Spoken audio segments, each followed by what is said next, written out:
Donc, nous allons voir actuellement le théorème de Gauss.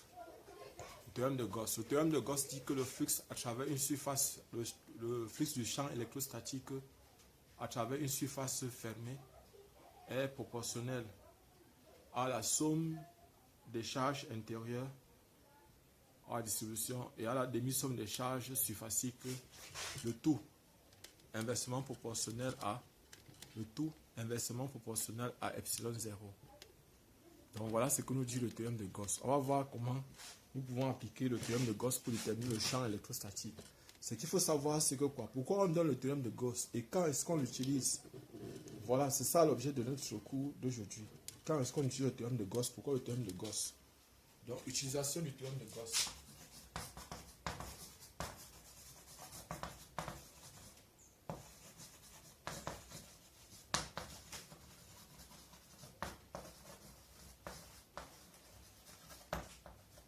Utilisation du théorème de Gauss. Donc, nous, ce qu'on va faire, c'est quoi? C'est que, quelles sont les utilisations du théorème de Gauss? C'est le cas, par exemple, pour un fil de longueur infinie.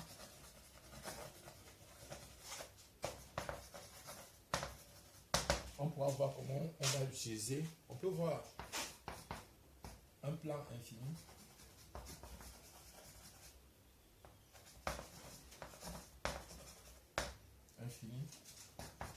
Une surface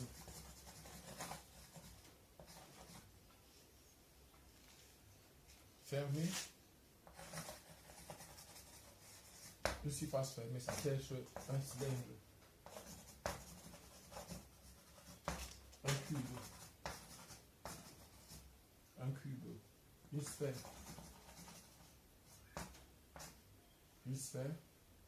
ça peut encore bien être d'autres. Il y a beaucoup d'autres, oui. Et on peut aussi avoir ici, par exemple, une sphère pleine. Donc, un volume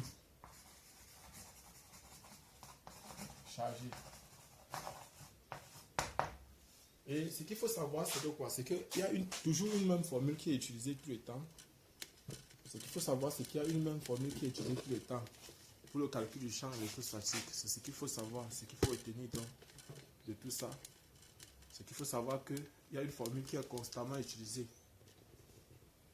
Donc, et on va donner cette formule. La formule, c'est le flux est égal à la somme des charges intérieures. Donc, on va dire que le flux est égal à 1 sur epsilon 0, facteur de la somme des charges surfaciques intérieures, plus 1 demi de la somme des charges surfaciques. Donc voilà par exemple, c'est ça qu'on appelle le théorème de Gauss. C'est le flux, c'est le calcul du flux. Bon, ce qu'il faut savoir, c'est que, ayant donc calculé ça, comme ça, ce que nous on va faire souvent, c'est quoi? C'est qu'on va souvent voir donc comment on peut appliquer. Voyons donc un peu les applications du théorème de Gauss pour le calcul du champ. Donc, voyons un peu comment on peut appliquer. Application.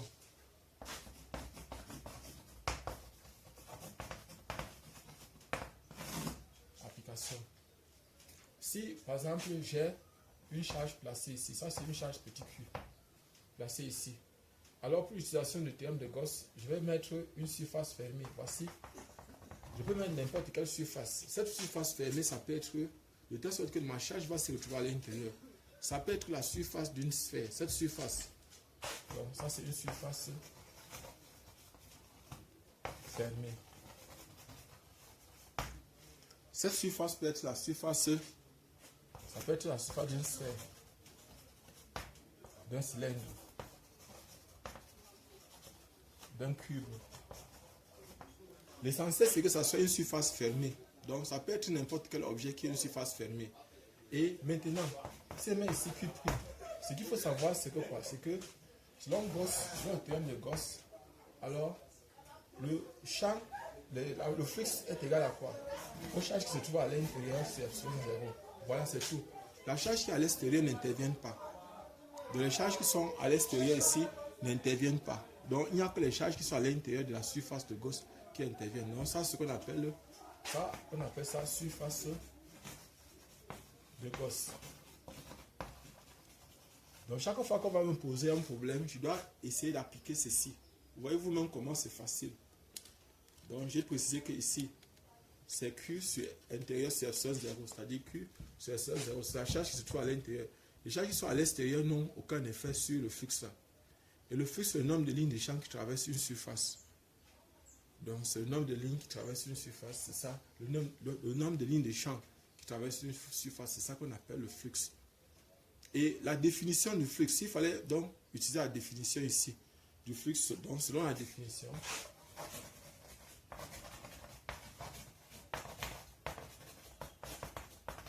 si on suppose que le champ électrostatique c'est un champ qu'on nomme E, alors le flux a pour expression ici, le flux aura pour expression donc ici, double intégrale de E ds.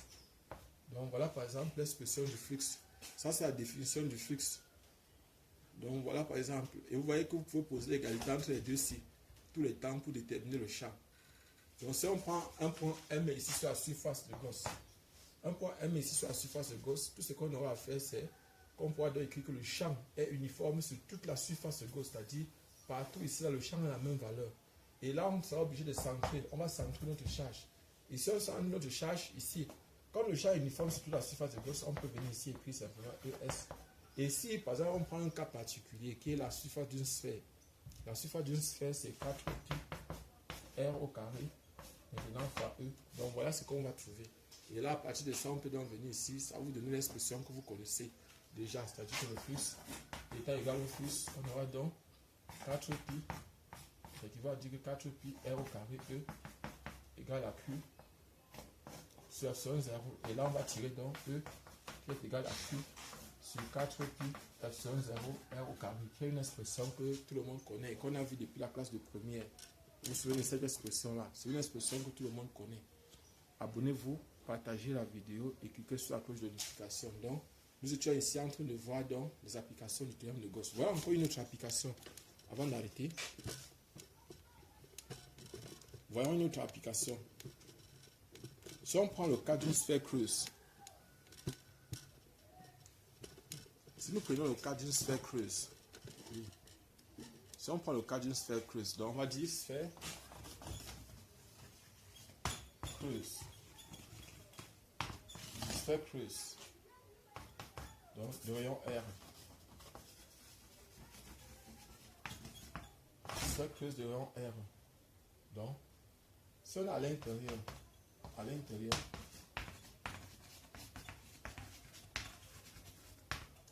de la sphère, si on est à l'intérieur de la sphère, alors le champ sera, nous savons tous que à l'intérieur de la sphère, voici une sphère ici comme ça, voyons grand R.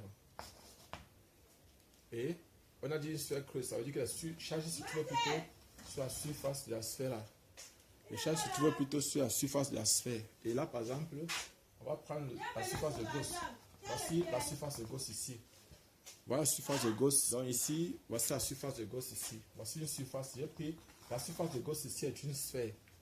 Donc la surface de Gauss est une sphère de rayon petit r et de centre O.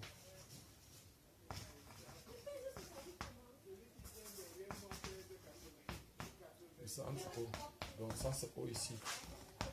Le centre O. Et là par exemple, ce que nous on aura à faire ici c'est quoi? C'est que à l'intérieur de la sphère, le théorème de Gauss dit que quoi? La somme des charges qui se trouve à l'intérieur. Selon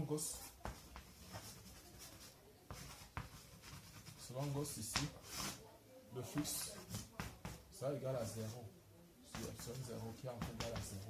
Le flux est nul parce qu'à l'intérieur de cette surface de Gauss, il n'y a rien. Il n'y a aucune charge à l'intérieur de cette surface de Gauss. Vous voyez, maintenant c'est ça à l'extérieur de la surface de Gauss, c'est-à-dire à l'extérieur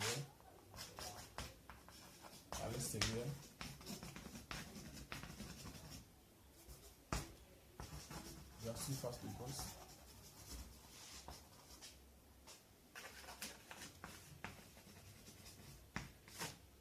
l'extérieur de la surface de Gauss, qu'est-ce qu'on aura?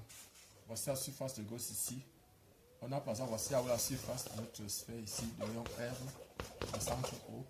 La surface de Gauss, ça sera donc une sphère. Voilà la surface de Gauss. Et ça, c'est la surface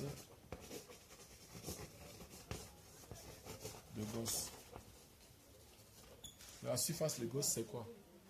La surface de Gauss, c'est donc une sphère de rayon petit r et de centre grand.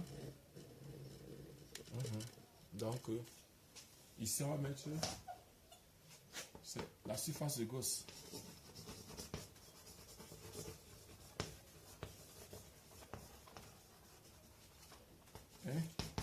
Une sphère de centre O et le rayon petit r. Et le flux donc sera égal à somme des charges intérieures sur epsilon 0.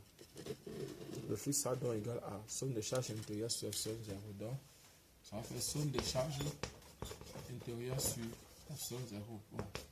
On ne sait pas pourquoi on n'applique pas la demi-somme des charges surfaciques, parce que les charges ici sont surfaciques. Donc voilà par exemple, ce qu'on va faire, c'est qu'on va calculer. Ce sont les charges totales qui se trouvent dans la sphère. Ça va donc faire Q sur epsilon 0. Or, Q est égal à quoi? Q est égal à sigma. Sigma fois S sur epsilon 0. Sigma, c'est la densité surfacique. On fait 4 pi r, donc 4 pi r au carré sur epsilon 0 fois sigma. Donc voilà la formule qu'on aura ou qu'on pourra utiliser. Abonnez-vous, partagez la vidéo, cliquez sur la cloche de notification. Merci. Je suis Job Camden du groupe de répétition Nabla. Donc voilà l'expression qu'on trouve ici. Merci.